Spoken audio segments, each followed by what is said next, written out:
So again, it's great to be here with you. This is the next installment of what I'm calling the Leader Lifter. This is primarily my reason for doing this was in my role as lead pastor here at Greenbelt. I've just been trying to find ways that I could take more time to invest in you as a leader here, whether that you're a leader in our kids ministry, in our youth ministry, in our life group ministry, whether you serve and wherever God has placed you in our church family. I just love to be able to invest in you as a leader. And so originally I was going to do these and just stick them privately on our church's Facebook page. And then I just felt, well, you know what? I have the joy and the privilege and the opportunity to serve in so many other places outside of the church here. So I thought I would just make these available on my personal public page. And if this is of benefit to any other organization or anyone else in your leadership, wherever you are, that's awesome. That's kind of just my heart. Ultimately, these things are not because I in any way think I am the world's greatest leader. I am a student when it comes to the topic of leadership. I am always reading on it. I'm going to different seminars when I can, or watching different things online, talking to leaders who are ahead of me in the game and learning from them. And so I really value that. So I am a learner in this, and I've always been kind of taught that you are called to pass on what you've learned. If you've learned something, it's not just for you to hog it for yourself, that you need to pass it on to other people. So that is kind of my heart with these leader lifters. So I'm going to be doing these every second Friday, spend about 15-20 minutes just talking about different topics that I'm learning on. So what I want to do over the next few sessions of this leader lifter is I want to talk about character. I want to talk about our character as leaders. And again, that is regardless of your religious belief, regardless of what organization you serve in, I'm a huge believer that character matters.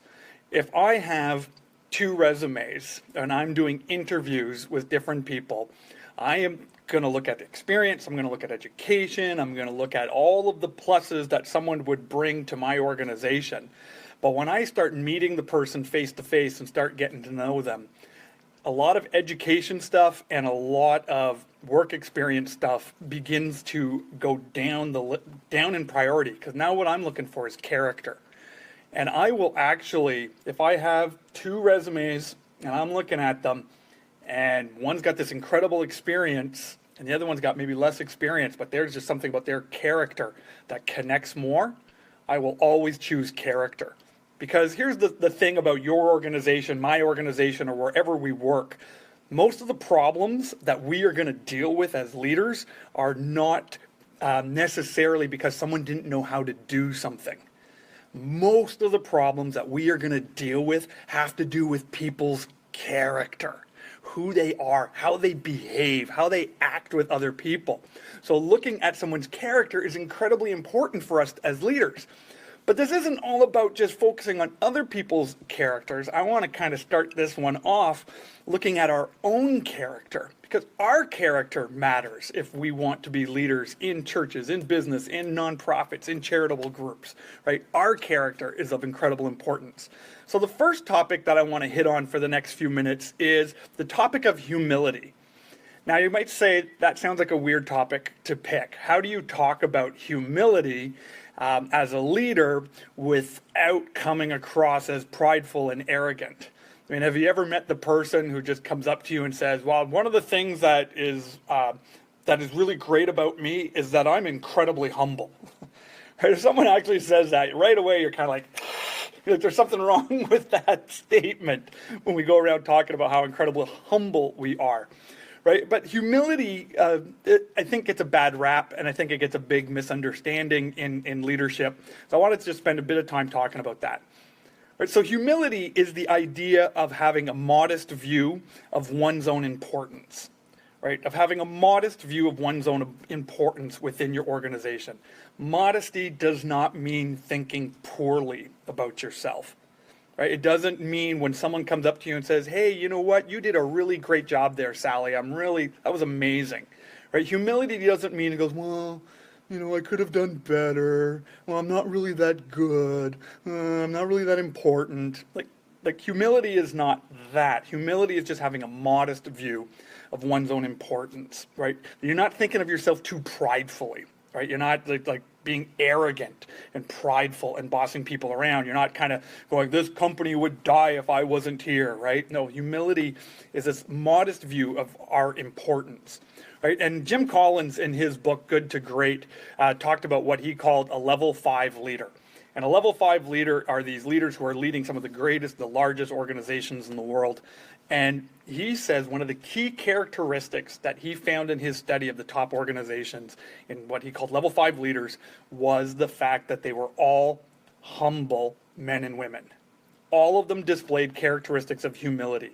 And what could be displayed in those leaders were very quick to give credit where credit was due in their organization, and they were incredibly quick to accept blame in their organization. And so as leaders, humility is an important thing to be looking at. And a couple of years ago, I read this book. It's a book, Humilitas, by John Dickson. Now, John is a senior researcher at the Department of Ancient History at Macquarie University. And he looks and studies ancient history, studies human history, and looks at the topic of humility and how that has played out in people's lives and in leadership throughout human history, recorded history.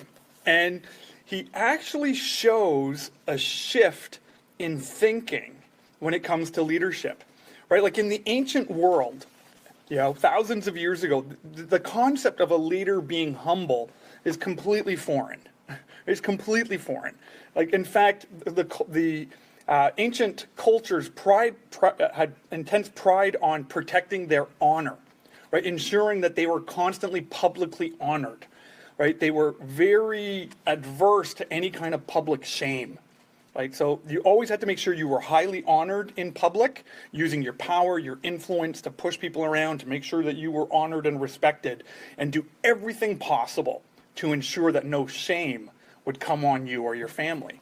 Right? In fact, a lot of cultures in our world today still operate that way, a high regard and demand for honor, and a high aversion to keep away at all cost any kind of shame.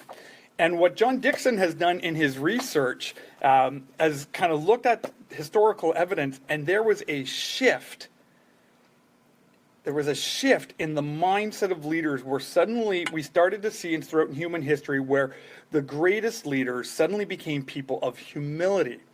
And what the research actually shows is that it's actually through the influence of the European Christian church that started bringing about this idea of humility. Now, whether you believe that Jesus of Nazareth lived or not, whether you believe he's the Son of God or not, the history shows that humanity began to change their view of leadership after the death of Jesus. That suddenly the idea that someone who was proclaiming to be king, someone who claimed to be King of Kings, Lord of Lords, someone who said that I am God, would suffer and die like a servant for the benefit of others, right? And that started changing people's mindsets. And so it's a fascinating study when you look at humility as a virtue in our leadership. And that's why you see some of the greatest organizations in the past several centuries, hospitals, orphanages, charitable organizations have been created by incredibly humble men and women with a desire to serve others, incredibly focused on what they were doing, but this intense desire to live out that life of humility, a modest view of themselves, a high regard for the mission and for the importance of other people. Right? And so it's just a fascinating thing to study. Now, so when it comes to humility in our lives, is it possible to learn to be more humble? Well, honestly, I have been on a journey of that for the last number of years now, particularly the last 11 years since I went from being an expert in the computer industry to moving into church leadership where I had no clue about nothing. But there was a pridefulness in my heart, and just because I'd read certain books and had certain courses under my belt, there was a little bit of an arrogance and a pridefulness, and I thought I knew everything. And so I've been on a journey learning humility over the last 11 years. So I'm just going to give kind of 3 ideas so that you and I as leaders can check our own hearts. How are we doing on this idea of the character of humility in our own lives? And these are just kind of 3 things that you can test yourself out on and see how you're doing in this topic of humility. All right, so the first point is this, is as leaders, if we want to grow in humility, we have to learn to stop blaming other people. We have to learn to stop blaming other people.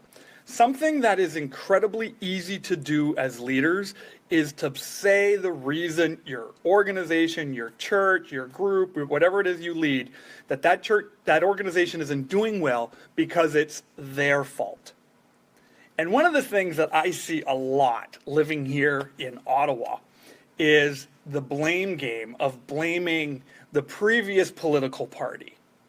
Well, we can't keep our promise because that party did such a bad job when they were in power.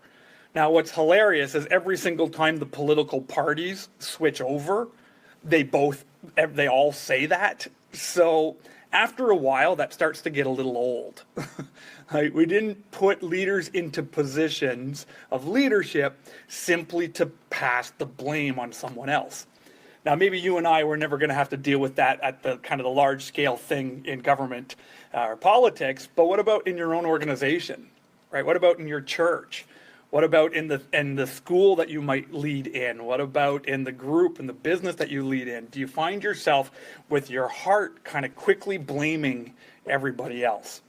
Well, if the previous person who had this job before me would have set it up better, then I wouldn't have this problem. Well, if the previous leader of this charitable group would have done a better job, if the other guy, if they would have done a better job, I wouldn't be in this situation. You're the leader. I'm the leader. We have to stop blaming others, right? We need to stop blaming others and look at it so that we can lead well. So that's the first thing. Stop blaming others. The second thing that we need to do to grow in humility as leaders is to own your own mistakes. Own your own mistakes. Right?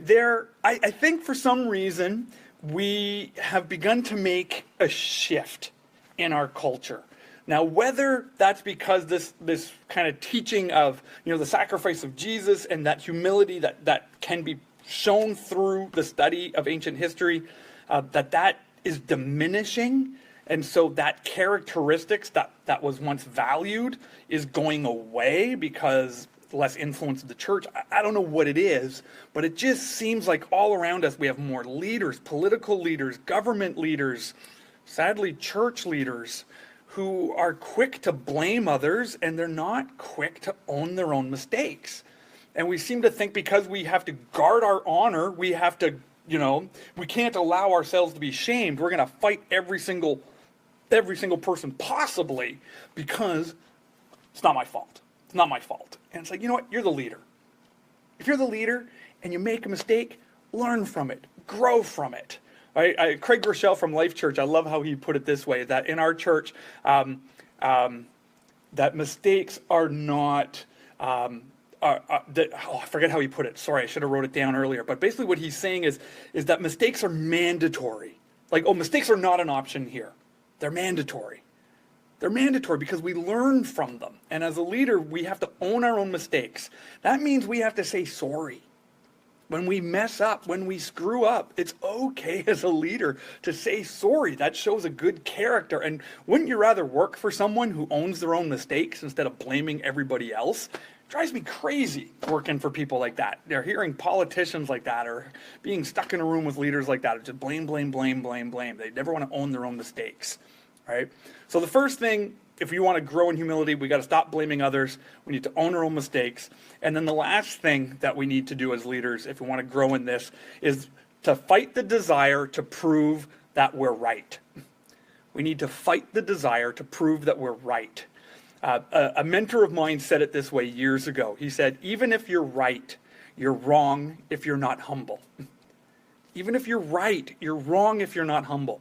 I have sat in a room and I had all the evidence and all the data, and I knew I was right. I knew I was right. I had all the evidence, and I'm sitting in a room with a whole bunch of people, and they're going, no, we don't believe it.